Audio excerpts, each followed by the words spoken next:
talk in Portuguese for them, and then I will ask you to begin, okay? We are live now. Okay, cue Olá, me. olá, boa tarde para todos, bom dia para todos, né? Obrigado por estarem com a gente nessa primeira transmissão de 2025. Junto comigo está aqui o Robson. Oi, Robson. Olá, tudo bem? Bom dia a todos. E também está aqui comigo o Hélio. Oi, Hélio. Olá, bom dia, boa tarde, quer dizer, bom dia a todos. Nós temos a honra hoje de contar com a presença do Jack Martin, um dos especialistas em espectroscopia, que está no seu observatório lá na Inglaterra.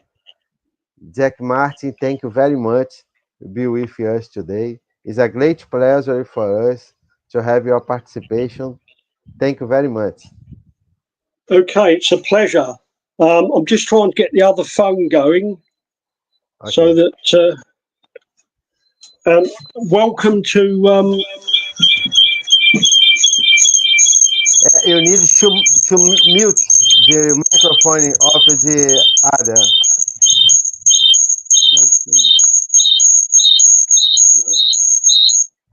That isn't Okay. that isn't working. That isn't working. Okay, well, good afternoon, everybody.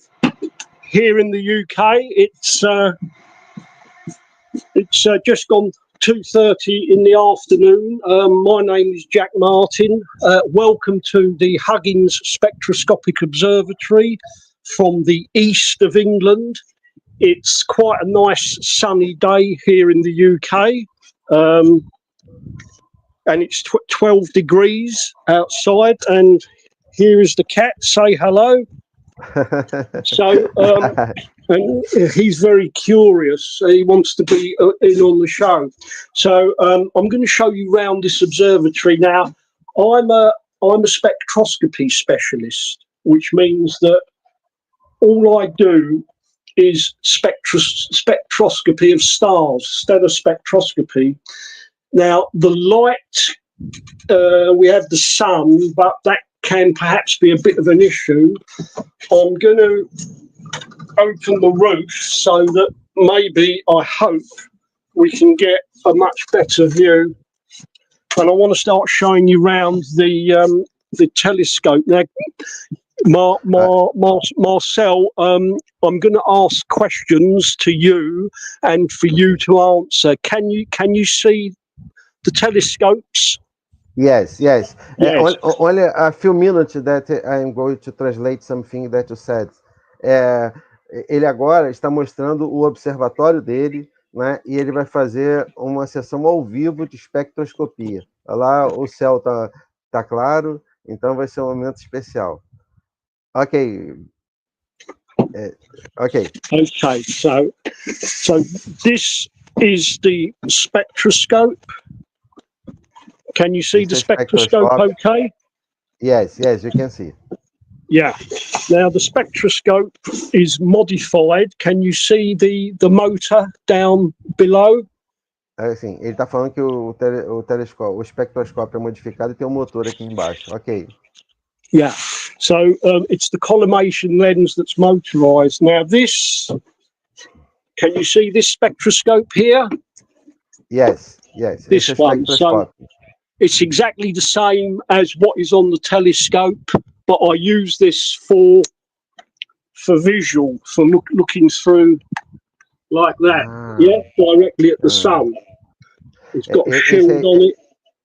Esse é igual que está no telescópio, é o mesmo o modelo, mas esse aí ele pode usar também para visualizar a olho nu, né?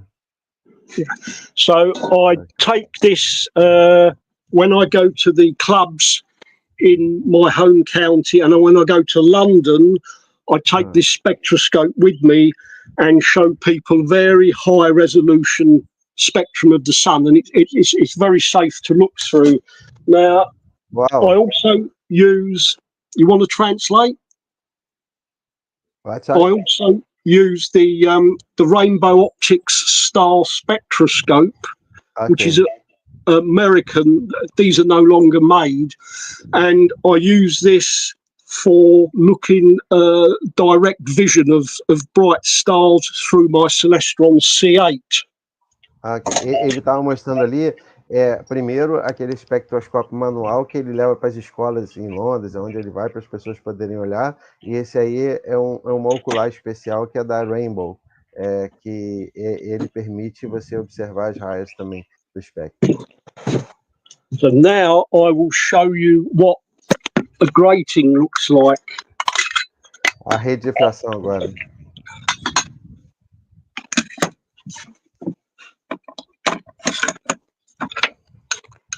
Wow. Hope you can see that.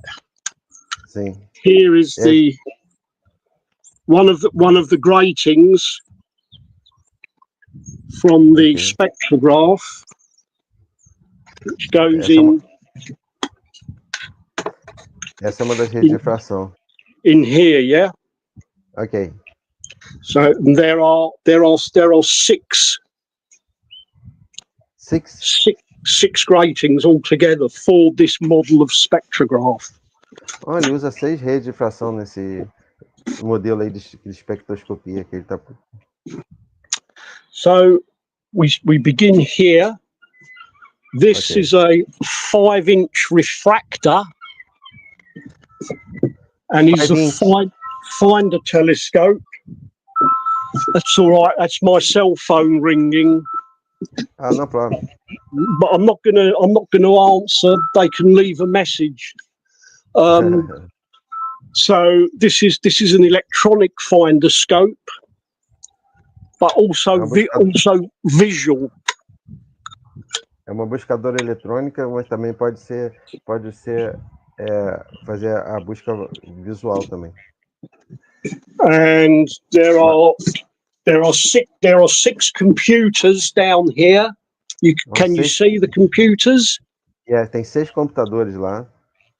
And there are 2 screens. So this screen here is for the 5-inch refractor finder scope. So I'm looking at the target all the time on the screen. Aquela tela é para buscadora, né? As imagens da buscadora. So here we have the main telescope, the Celestron C14, and we have just fitted the Bob's knobs. Bob's knobs are used for collimating the telescope. They make life a lot easier, and we only just finished this on Sunday afternoon. Ele está falando que esse é um telescópio da Celestron, que é o principal que ele usa, e aquelas parafusos que vocês viram é para poder colimar o telescópio. Ele colimou nesse domingo à tarde. Okay, cameras. Now, there are three cameras. That's right. The light is playing tricks. I have to point it away from the sun to give you the best possible view. There are three cameras here, and here, and here. Now, these cameras are Starlight Express CCD cameras made in the UK. Starlight Express is a British company, and they've been making cameras for 30 years, and I will see them on Saturday at the European Astrofest in central London. I'm attending, and they will have a stand there, and we just chat about all sorts of things to do with cameras which they make. Now, I must stress these are CCD cameras, not CMOS. Okay. São 3 câmeras CCDs e ele está falando que ele vai utilizar elas agora também no sábado, no festival que vai ter em Londres. Okay. Now, I've never used CMOS cameras, and I I work with professional astronomers from the European Southern Observatory in Chile, and the conversation is that they advise against using CMOS cameras. You stick to CCD cameras. Now, here we have the neon argon calibration flat switches, the calibration lamp and flat switches. But what happens is this is covered over when it's actually working, because these spectrographs are not light tight, and I control with this box. Can you see the box? Yes. That controls the calibration and the flats, and someone made me a backup for doing it as well. So I can switch manually. So these backups, if one stops working, I can go to the other one, because once the spectrograph is covered up and working, I do not want to, you can't start flicking switches because it's going to upset the star on the slit. So everything is remote. Ideally, you should not touch the spectrograph. Now, the mount. Olha a moment, Jack, please. Ele antes tinha falado uma coisa que é interessante, que ele só usa câmeras CCDs. Ele não usa câmeras CMOS.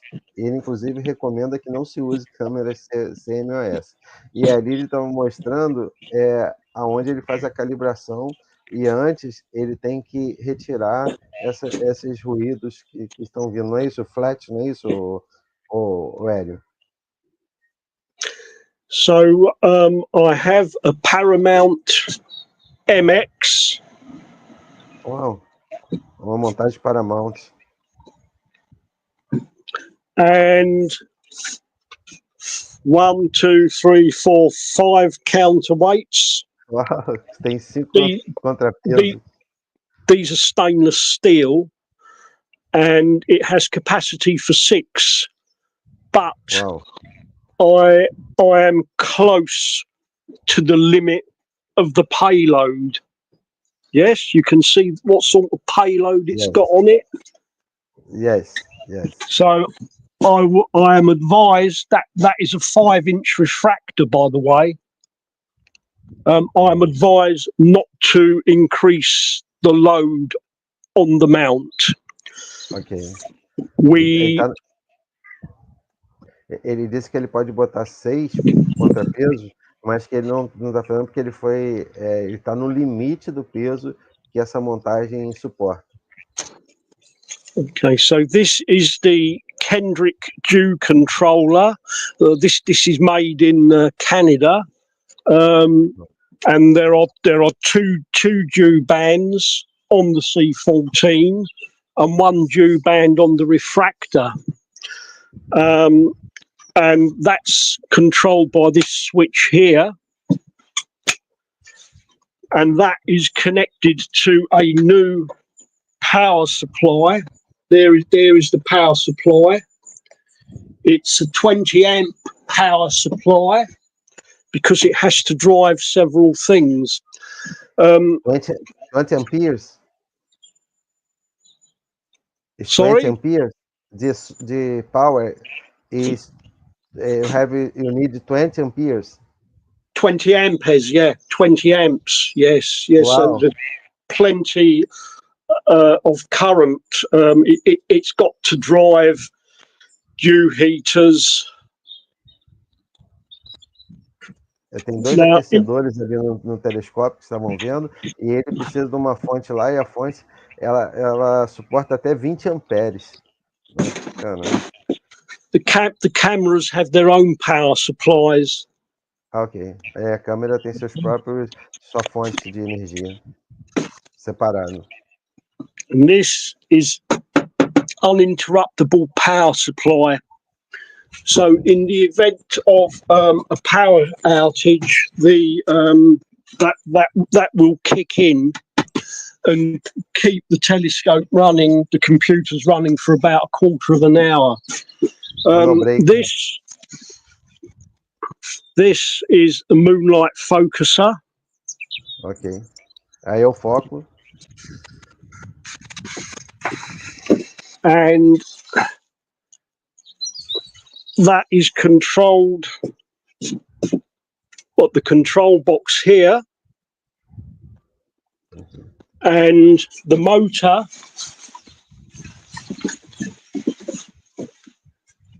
don't know if you can see that motor for the collimating lens. Yes. That controls the focusing of the. Can you see that? Yes. There's the collimating lens there in this schematic of the Lyres 3. That is mechanized rather than going in and rather than taking the plate off and turning it by hand. It's mechanized and it's controlled with this here, this controller here, backwards and forwards. Collimating the spectrograph to get sharp calibration lines is very, very, very important, because that determines the resolution, and this is what the neon argon calibration lines look like. Can you see that? Yes, yes. Ele está mostrando como é que é a calibração que eles fazem, e ele estava mostrando ali aquele sistema lá, que é um sistema que é mecânico para fazer a colimação, né, do espectroscópio. Well, the computers, there are 6 computers, and I've converted over to the mini computers gradually. So we have 3 working computers and 3 backup computers. Wow. And on Sunday night, this computer here, number 2, which I use for imaging, Maxim DL, there was a software issue. It lost its settings for some reason. Wow. But I have everything backed up, so I was able to put the settings in. When I say settings, I mean the actual times of the exposures, the flat frames, the spectrum, in which that night I was doing 30-minute exposures of a dim star, and the calibration lamp, that's a 6-second exposure. Now, I will say that the hardware is very, very reliable. Okay. This does not give any trouble. In the summer, we had the covers apart to inspect the belts, because there is a belt inside there that drives the declination or the right ascension axis, and they were fine. No issues. But I have spare belts from Software Bisque in America, and I have the special automotive grease that you're supposed to use to grease the worm gear when you take it down for a service. So this has been running now for 11 years. Wow. And there hasn't really been there's been no issues mechanically with it. The hardware is very good. I think maybe the telescope, this is an old Celestron C14 fast star. I think perhaps this could do with a service, maybe in the summer. I can take it into someone here in the UK that will service it. I don't know if you can see this inside the tube. Yes. Right. Can you see right at the back there where the grease leaks? Okay. Yes. Yeah. I don't know if you know how these telescopes work, but there is grease inside the telescope, and as you turn the focus, it runs along a greased track, and that can leak, which is why the telescope is stored at an angle, not pointing downwards, because the grease would slip onto the corrector plate and cause an issue. So these are stored at an upward angle, and I have to tell you that they all leak the grease. All the celestial, they all do that because that is the nature of their design. But it's not an issue as long as you're aware of that and you know how to store the telescope.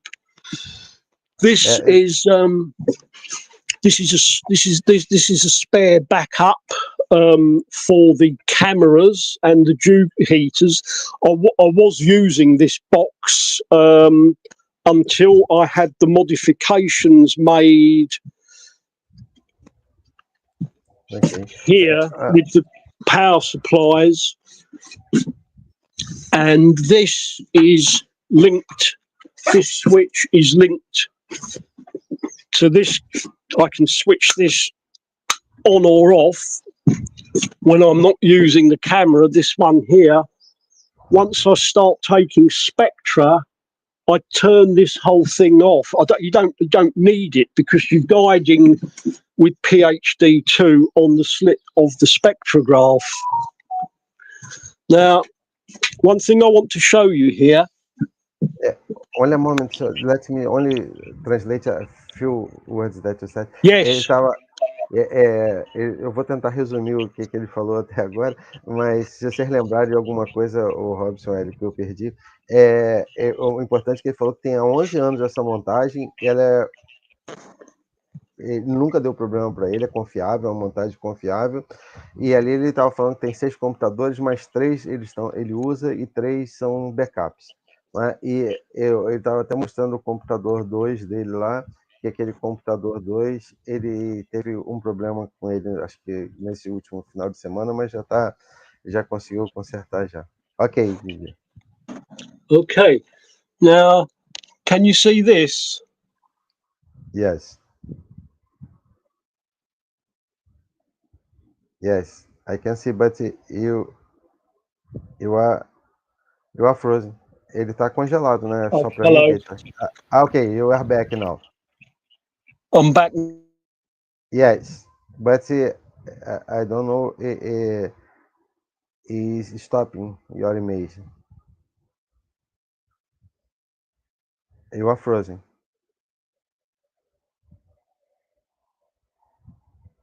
Vamos esperar um pouquinho. Para vocês também está congelado, Hélio? Ou Robson? Congelou para mim também. Congelou um pouquinho. Hi. There is okay. Seems to be some internet issue. It's not at this end because I'm using TP-Link. Can you see that? Yes. So everything, and I'll show it to you in a minute. Everything is hardwired. And that's a train. This is a trains go by here. We're on the London line. Did you hear the train? No. No? Oh, good. I did. Okay, so can you see this screen here? Yes. Yeah. So the most important thing when you are doing astronomical observations is to have accurate time. Very accurate time, and I use a program that is free, and it's called Dimension 4, and it uses different servers from all over the world. And if I go to sync now, typically, oh, here we go, nothing happens on that. Something did happen. It's telling me that based on the response from Time Lord Eugenia, California, your PC's time was adjusted by minus 0.02 seconds. So I can use that to get accurate time for the observations rather than rely on the clock. Now, é tempo preciso, que ele está usando o sistema para ter uma medição de tempo precisa para usar no seu... Ok. Okay. I want to show you some examples of spectra. This is a spectra I have taken of the sun. Okay. And this is hydrogen alpha. Esse é o hidrogênio na alfa, né? Ele está analisando nessa emissão do átomo de hidrogênio. There's the H alpha line of the sun, and there is the trace. There's the H alpha line. Can you see that? Yes, you can see everything. Oh, good. Now you may wonder, why is this in black and white and not color? We image spectra only in black and white because the monochrome, I should say monochrome instead of black and white, cameras are much more sensitive than color cameras, and the big observatories, they all use monochrome cameras. So here we see hydrogen alpha, the most prominent line. This is at the red end of the spectrum at about 653 nanometers. Ele estava falando porque ele agora estava comentando que ele usa câmeras monocromáticas, que ele diz que elas são mais sensíveis do que as câmeras coloridas, por isso que a gente está vendo o espectro aqui monocromático, né? Ou seja, é só em preto e branco. Então ele estava mostrando ali a emissão do hidrogênio alfa, né? A primeira transição do átomo de hidrogênio. So here we see this set of lines, 4 lines. This is the magnesium triplet.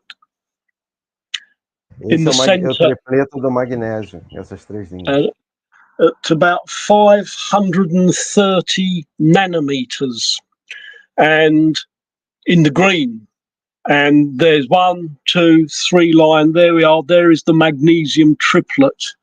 The eye, the human eye, is most sensitive in the green part of the spectrum. So as we move through the spectrum, now we come to, and this one may be a bit more difficult to show you. Move that out the way. See if I can get that any better. Here we are. Perfecto. Right.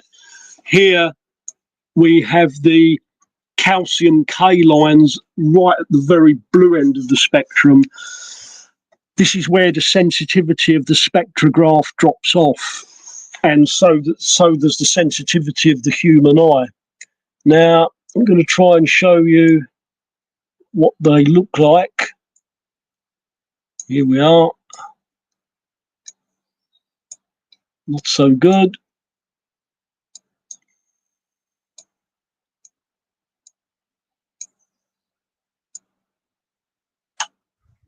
How many years do you work with spectroscopy? 11 years is the time of this telescope that you have. Is this? Since 1997. 1997. 30 years. Almost 30 years. Almost, yeah. So ele trabalha com espectroscopia desde 1997. There's the calcium K lines. Essas são as linhas do cálcio.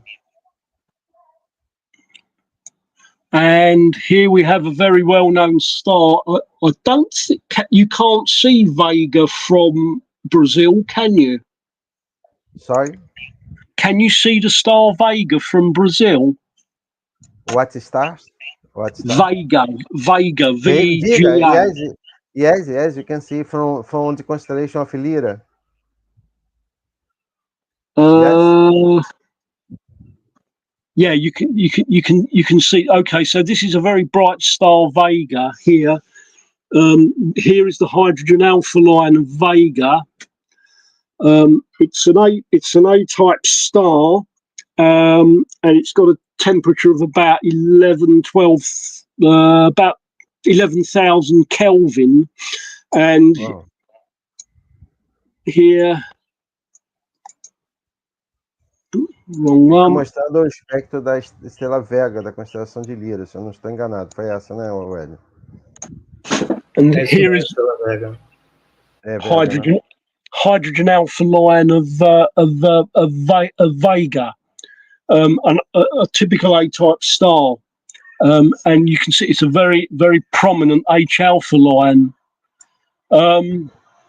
Now, esse é o espectro de hidrogênio dessa estrela Vega, da constelação de Lyra, que é a nossa referência, que é o zero, né? I am working at the moment with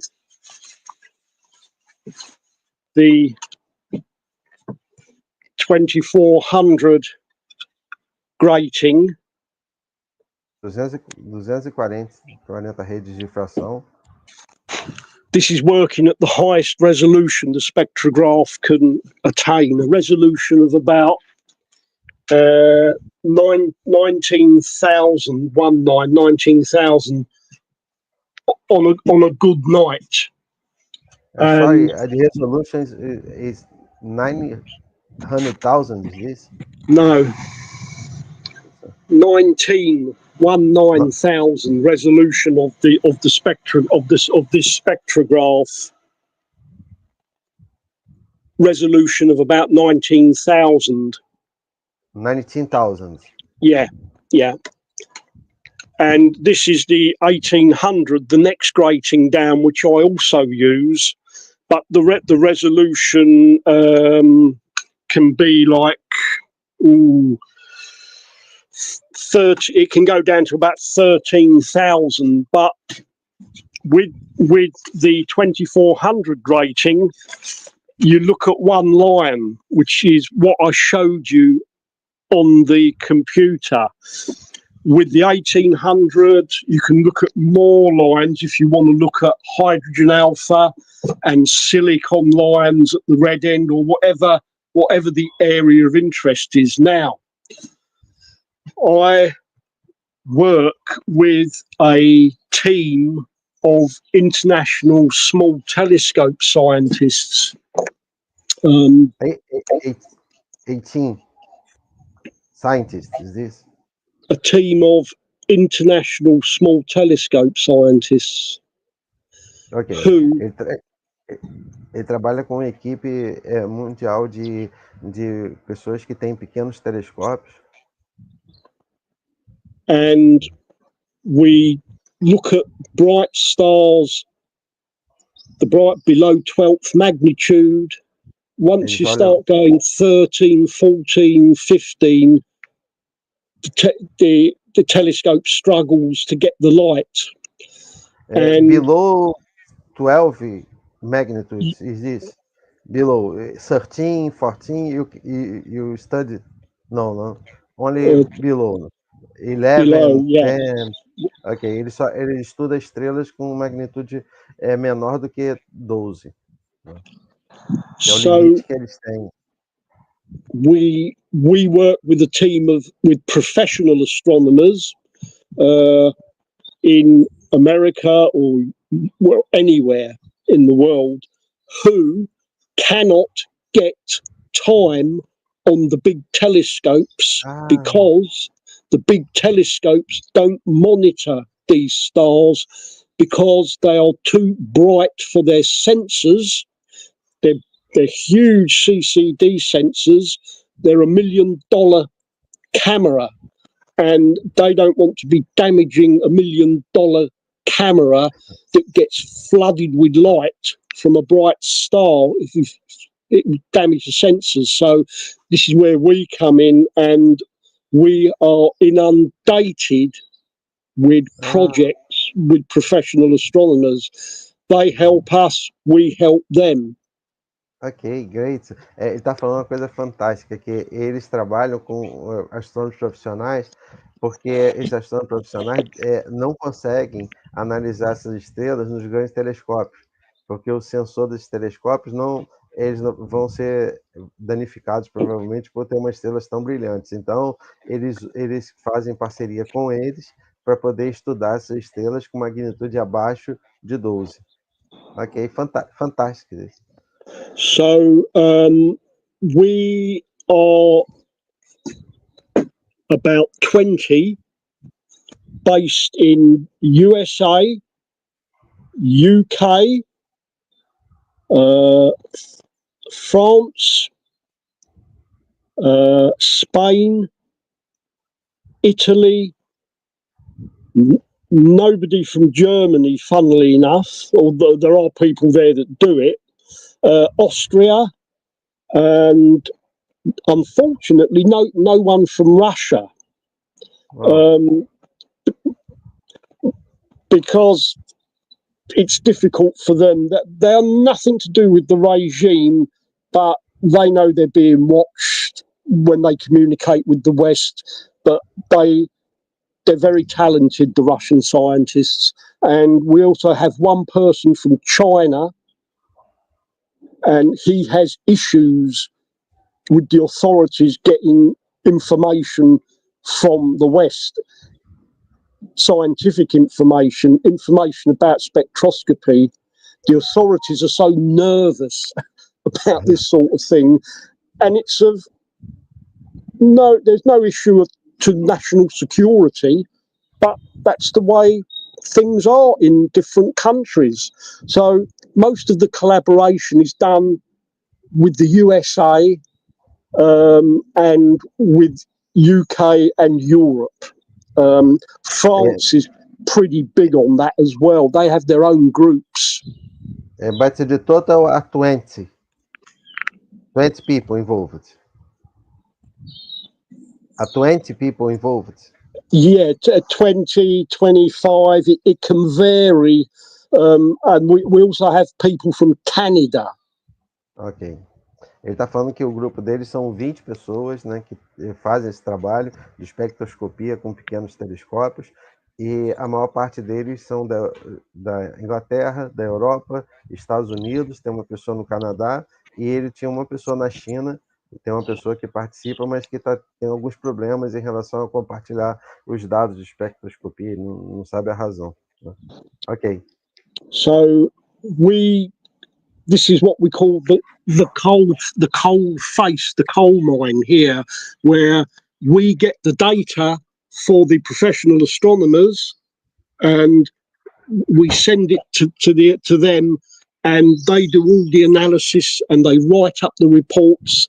And there are currently 2 papers being written and published in astronomical journals, and we are co-authored into the paper because they are using our data.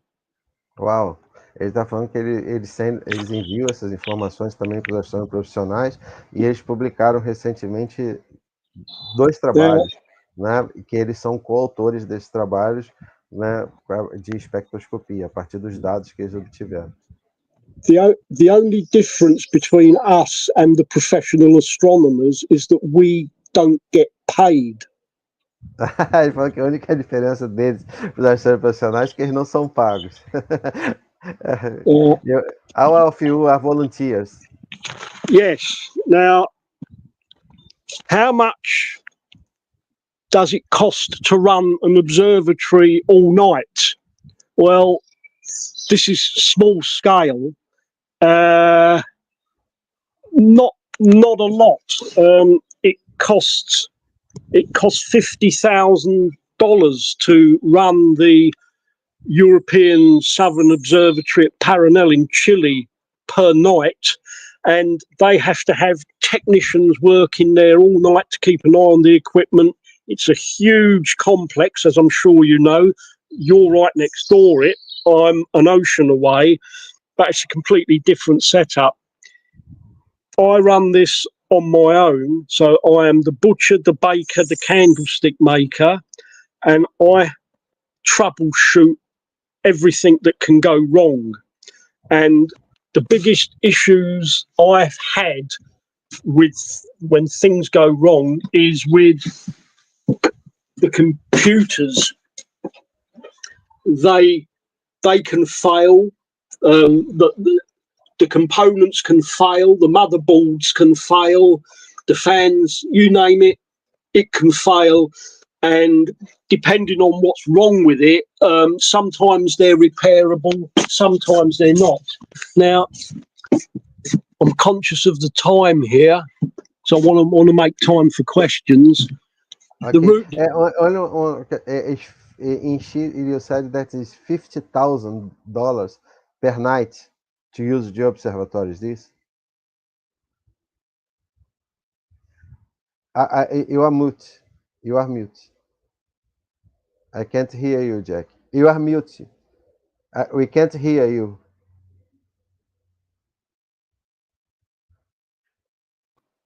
Can you hear me now? Yes.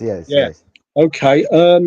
No, that $50,000 a night is in Paranal at the European Southern Observatory, the big telescopes there. $50,000 per night. Yeah. $50,000 para usar o telescópio lá por noite, lá no Chile, em Paranal. E ele estava falando que o dele, e lá tem técnicos envolvidos, muita gente, e lá ele que faz toda a manutenção do telescópio. Ok. Because they have to pay people, they have to pay staff. I am the director. I'm the boss of this observatory, and I have to make the decisions like the director of any other observatory. People come requesting projects. Can you get spectra of this? Can you get spectra of that?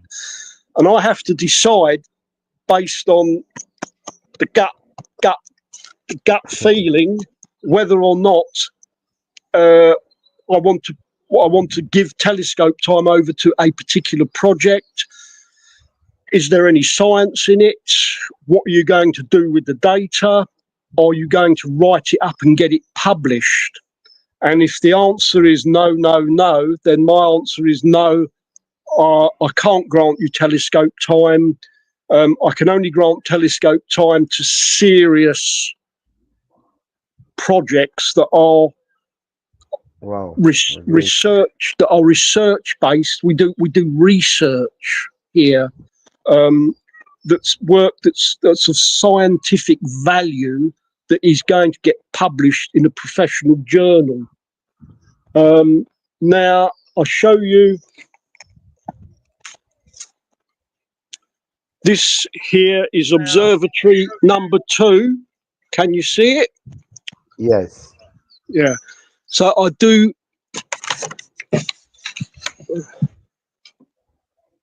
visual from here, yes? Yes. You can see that? Yes. Okay, good. Now, can you see the roof? Yes, we can see everything you are showing. Good. Okay, so this is a new roof, about 2 years old, because the construction of the roof was very poor quality wood. So we had to have a new roof put on the observatory, which I can show you the top of here. Now here is the internet cable connection. Okay. And that runs under the ground. And it's piped into the house by a 25 meter Ethernet cable. There is no Wi-Fi here at all because the signal is unreliable. We have fiber optic high speed internet all wired in. There is the roof of the observatory. So now, enough of me. We're 45 minutes in nearly. Time for questions. Okay. Thank you very much for your participation. Now we are going to open for questions. It was fantastic. Thank you for your time. Wonderful. My pleasure. I can also give Zoom talks upstairs, up there. I have much more upstairs, and I can give Zoom talks on spectroscopy if you require me to. I'm happy to do that, and it's all free of charge. Thank you very much. Ele está dizendo que ele já se ofereceu para fazer também uma conversa por Zoom, né? Se mais gente quiser se interessar para conhecer mais um pouquinho. A gente tem um tempo para perguntas. Se alguém tiver alguma pergunta, Robson, Hélio, é o momento. A gente tem 12 minutinhos para perguntas. Alguém tem alguma pergunta, por favor? Primeiro, eu gostaria bastante da apresentação dele. E eu queria saber... that he enjoy very much your presentation. Thank you for the presentation. Uma pergunta meio clichê. Como começou o desejo dele de começar a investir nos equipamentos e contribuir com o meio acadêmico? He is asking, when began your motivation to work with spectroscopy? Can you speak up, Marcel? Yes. Can you hear now? Yeah, shout. Okay. He is asking you, when began your motivation to work with spectroscopy and to build the observatory? I wanted to do something different. Okay. Curiosity. Curiosidade. And to answer questions. And to do research rather than just look through telescopes all the time at the same objects, which is fine, no problem with that. But I want to go further into the universe. I want to explore the universe, and spectroscopy is a good way of doing that. Now, I will say that other people in the team do photometry at the same time as they do spectroscopy. And the only thing you're getting from photometry is the light output of the star. That's it. You're unlikely to discover anything. I do not do photometry. I only do spectroscopy. Ok. Ele está falando que foi a curiosidade e a oportunidade. Ele estava já cansado de ficar olhando, sempre vendo os objetos no céu, e queria fazer alguma coisa além disso. Então, por isso que ele resolveu fazer espectroscopia, para poder estudar um pouco mais profundo o universo, contribuir para a pesquisa. E ele está falando que ele não faz fotometria, ele só faz espectroscopia. Tá bom? Legal, interessante. Okay. I have another question here from the chat. What kind of objects are more relevant to be observed in spectroscopy? Did you hear me? Objects. What kind of objects are more relevant for spectroscopy? Any object that emits light. That can be a nebula, a comet, a supernova, a meteor, as well as stars. Ele está falando que todos os objetos que emitem luzes, como nebulosa, meteoros, cometas, but she's asking, what are the most relevant that you think that the most relevant? Well, stars, really, because there are trillions and trillions of stars in the universe. We can't study all of them with amateur equipment, but we can study thousands over the years, and that is our bread and butter. So for what I do and for what the team does and for our purposes, we study peculiar stars, Eles BE estudam. type stars. Sorry, what type of stars? Yeah, peculiar stars, B type emission, BE stars, which is there is a big French database on that. B stars. BE B, type stars, emission B, line BE. stars.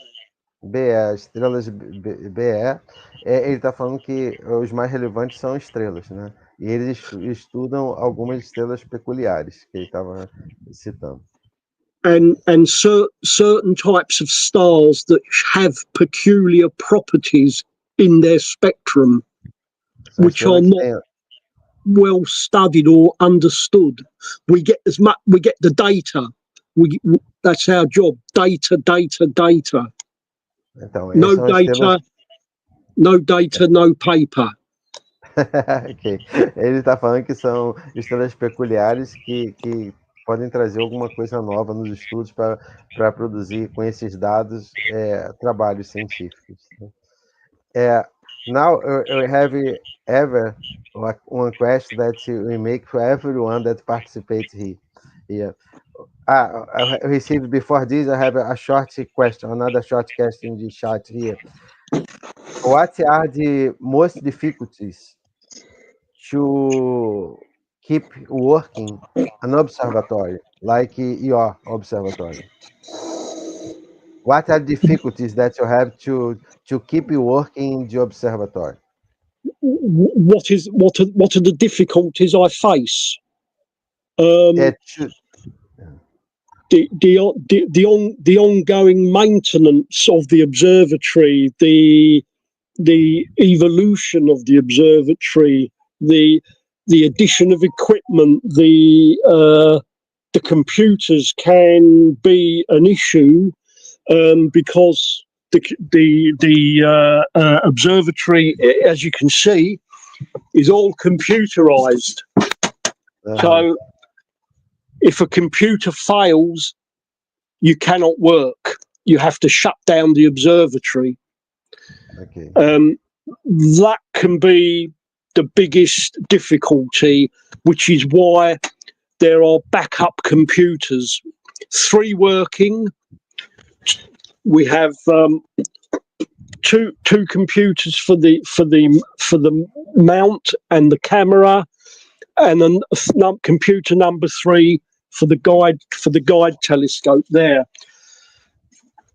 Nothing runs on the same computer. If everything ran on the same computer and there's a crash, then you have to close the whole thing down. If the computer to the finder telescope goes down, no problem. I just plug in the other computer down there, the camera into that, and off you go. Some people say, no, have everything on one computer. I say no. Best to have everything running on separate computers. Ele está falando que as maiores dificuldades dele são a questão da evolução do observatório, que está sempre evoluindo, né, adquirindo novos equipamentos, mas que o principal problema é que é tudo computadorizado. Então, se o computador der um problema, ele mostrou ali o principal, ele não consegue fazer nada. Então, por isso que ele tem computadores de backup e ele não conecta todos os equipamentos no mesmo computador. Ele tem computador, por exemplo, ele estava mostrando o exemplo da buscadora ali, né? A buscadora é ligada num computador separado, se der um problema, ele pode conectar em outro e não vai afetar o que ele está fazendo. Ok. Você tem alguma pergunta, Rosa? Another difficulty can be in the winter in the UK. It can get very damp, a lot of water vapor in the atmosphere, and you can see. Well, you can see you get the condensation on here, the water vapor. That can be an issue, but the computers are not designed to run in low temperatures. Some nights it's below 0. And I'm working out here. The only time I won't work out here is when there is ice or snow. Ele está falando que the computers don't like the cold. Ele está falando que o outro problema para eles lá na Inglaterra é quando está muito frio, porque os telescópios não foram preparados para trabalhar com temperaturas abaixo de 0 graus. Então tem muita condensação do ar, então tem muitos problemas causados por um tempo muito frio. Great. Tem alguma pergunta, Robson? Ou pode fazer a última pergunta final? Você e o Hélio, pode? Pode seguir. We have a last question for you that you ask for everyone. Could you leave a message for the new generations? That you have many young people that is now participating here, and I would like to ask you if you can leave a message for them, for the new generation. My message is ask questions, collaborate and communicate international. Join forums and collaborate with people from all over the world with the same similar interests, with like-minded people. And you need to start saving your money now for the kit, because this, unfortunately, not everybody can afford this. It can get very expensive. I don't know, $30,000-$40,000 for a setup like this. But if you start young, it's taken me 20 years to get to this stage, so it's possible. Okay. Thank you very much for your time and to accept to be with us. It's a great pleasure for us and a great honor to have your participation here. Thank you very much. It's been a great pleasure connecting with people on another continent, like-minded people. And as I said, if you want any talks on spectroscopy, I can give them to you on Zoom. Marcel, you have my email address. So if there are any inquiries, please contact me. I'll do what I can to help, to answer your questions, to guide you in the right direction. So we're nearly at the end of the hour. Are there any final questions or thoughts from anybody that's joined us this afternoon? I think that they make the questions, and Okay. It was fantastic. We are in the time. We have a 1 hour presentation. Thank you very much to be with That's us. okay.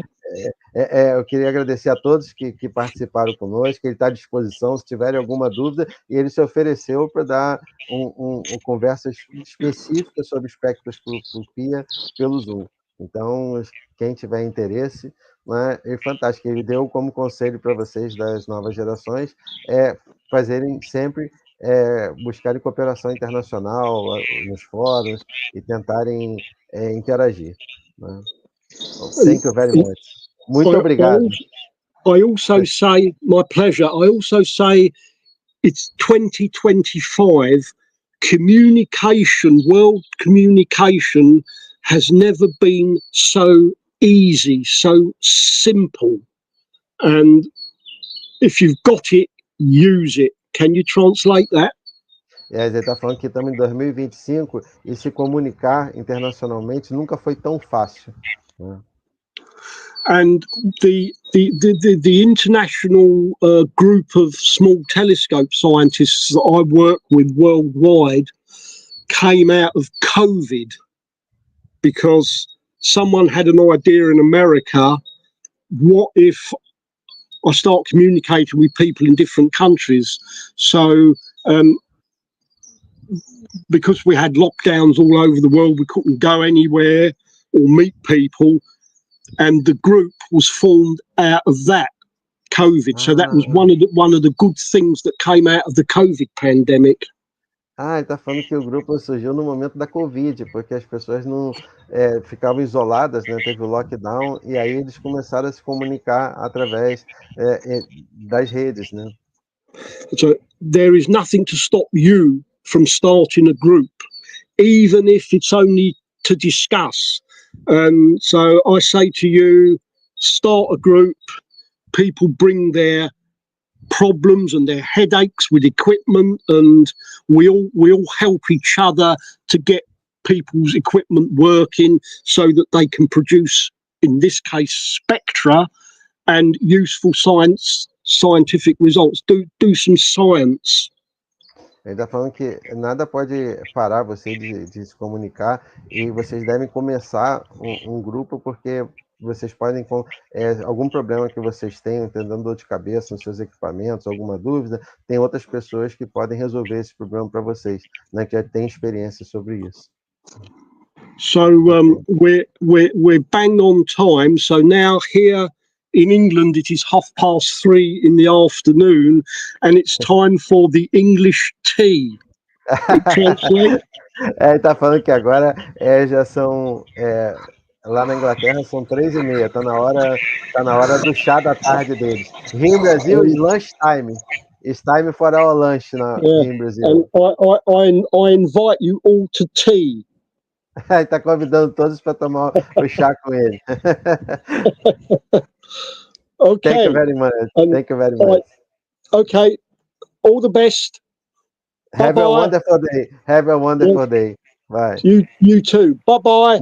Muito obrigado. Everybody. Bye.